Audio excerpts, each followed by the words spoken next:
जय श्री राम। कर्क राशि के जातक को शनि देव वक्री होने वाले हैं। 26 जुलाई 2026 को शनि देव वक्री होंगे। वक्री होंगे वो मीन राशि में। अब आपकी राशि से सप्तम और अष्टम के स्वामित्व हैं। नवम भाव में वक्री हो रहे हैं। राशि के लिए मित्र भी नहीं है। कर्म कारक हैं।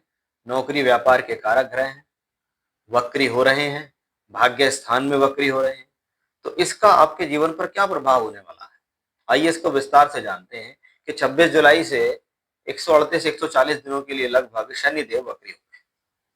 अब वक्री होने होते ही ग्रह का एक अलग रूप हो जाता है, क्योंकि ग्रह सूर्य से दूर होने के कारण वक्री होता है। और जो सूर्य से दूर है वो कंफर्ट जोन में है। अगर वो वक्री हो रहा है तो वो मजबूत है। शास्त्र में तो वक्री ग्रह को अच्छा ही कहा गया। डिपेंड ये करता है कि वो आपकी राशि आपकी कुंडली से कहां से संबंध बनाता है।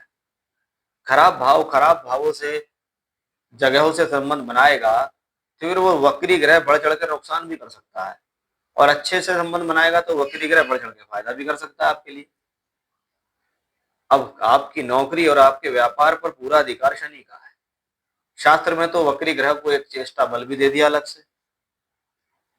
अब सप्तम और अष्टम के स्वामी ग्रह नवम भाव में वक्री है। यानी एक सप्तम भाव जो केंद्र भाव है, लेकिन उसमें कुछ तत्व नेगेटिव भी है, मारक तत्व भी है उसमें। अष्टम भाव जो अड़चन दुविधा परेशानियों का भाव है, उसका स्वामित्व ग्रह नवम भाव में वक्री हो गया। तो अगर नाइन्थ हाउस पे सबसे ज्यादा प्रभाव है, क्योंकि नाइन्थ में शनि बैठे हैं, तो भाग्य और करियर के दृष्टिकोण से देखें तो इस दौरान कार्य में कुछ देरी, कुछ विलंब से परिणाम होने की स्थिति बनती है। कि शनि जब वक्री होते हैं तो वो कार्य की गति को थोड़ा सा स्लो कर सकते हैं, थोड़ा सा धीमे कर सकते हैं। भाग्य भाव में शनि वक्री हो रहे हैं तो ये स्थिति आपके कुछ बनते हुए कामों में अड़चन डालने की कोशिश करने वाले हैं, क्योंकि अष्टमेश भी है और अष्टम का संबंध ही यही है। तो ऐसी स्थिति में थोड़ा सा एक्स्ट्रा एफर्ट्स और थोड़ी सी मेहनत आपके साथ ज्यादा लग सकती है। बात का ध्यान रखिएगा कि ज्यादा मेहनत करने पे भी आपके जो फल हैं, जो रिजल्ट हैं, वो देरी से मिलते दिखाई देंगे। इसलिए बहुत ज्यादा धैर्यवान और पेशेंस के साथ आपको इस दौरान चलना पड़ेगा। इस स्थिति में नौकरी और व्यापार या व्यवसाय के दृष्टिकोण से जो लोग देश से जुड़कर यानी विदेश से जुड़कर कोई काम कर रहे हैं या कोई लंबी यात्राओं की आप योजनाएं बना रहे हैं, तो उन्हें थोड़ी सी सावधानी बरतने की जरूरत है। थोड़ा सा केयरफुल रहिए। करियर में किसी भी बड़े बदलाव का जो निर्णय है या कोई निवेश है, उसको लेने से पहले कम से कम 2-3 बार सोचिए।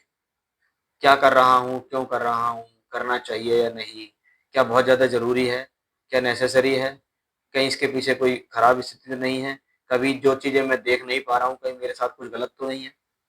उसका थोड़ा सा यहाँ ध्यान रखें, क्योंकि ऐसी स्थिति में आप अपने भाग्य के अंदर स्वयं भी प्रॉब्लम लाने के जिम्मेदार बन सकते हैं।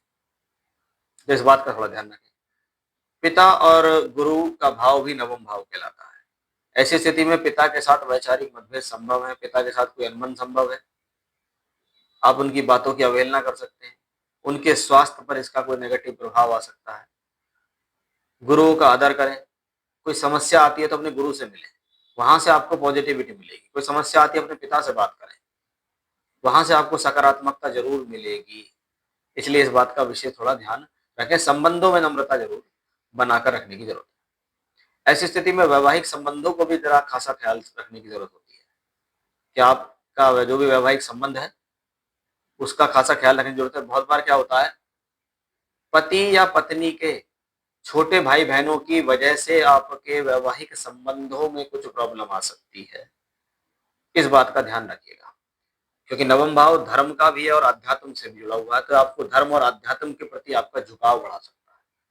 जैसे धार्मिक कार्य, पूजा पाठ, अध्ययन अध्यापन, वेद वेदांग, तीर्थ यात्रा, धार्मिक कार्य, धार्मिक यात्रा, किसी उपनिषद, किसी वेद वेदांग को पढ़ने की शुरुआत कर देना, कोई सेल्फ रिफ्लेक्शन शुरू हो गया, आत्म मंथन आपके जीवन में शुरू हो गया है, उसके लिए ये चीजें अच्छी हैं।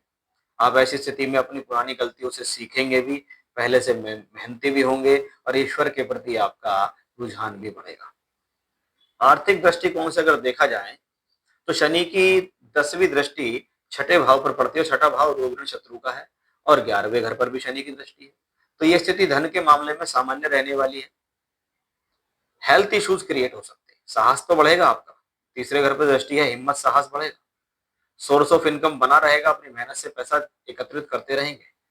लेकिन किसी भी तरीके से कोई रोग, ऋण और शत्रु का जीवन में पहले से कोई स्थितियां हो रही है तो शत्रु पक्ष हावी होने की कोशिश कर सकते हैं। रोग पहले से मुकाबले बढ़ सकता है। लोन कर्ज लेने आदि से बचें। अगर कोई लोन या कर्ज आदि आप पर चल रहा है तो वो थोड़ा प्रेशर बना सकता है, क्योंकि ग्रह नवम भाव में है।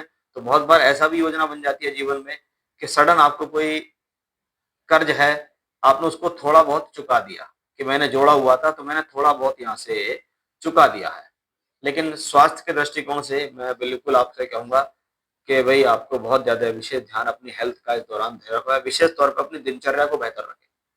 खराब दिनचर्या के कारण आपको प्रॉब्लम ना हो जाए, इस बात का आपको थोड़ा विशेष तौर पर ध्यान रखना पड़ेगा। ज्यादा परेशानी हो रही है तो मैं तो ये कहूंगा आपसे कि जैसे ही ये शनि वक्री होने शुरू हो, आप अपने जीवन में रोजाना हनुमान चालीसा, बजरंग बाण, हनुमान अष्टक, इन तीनों का पाठ करें।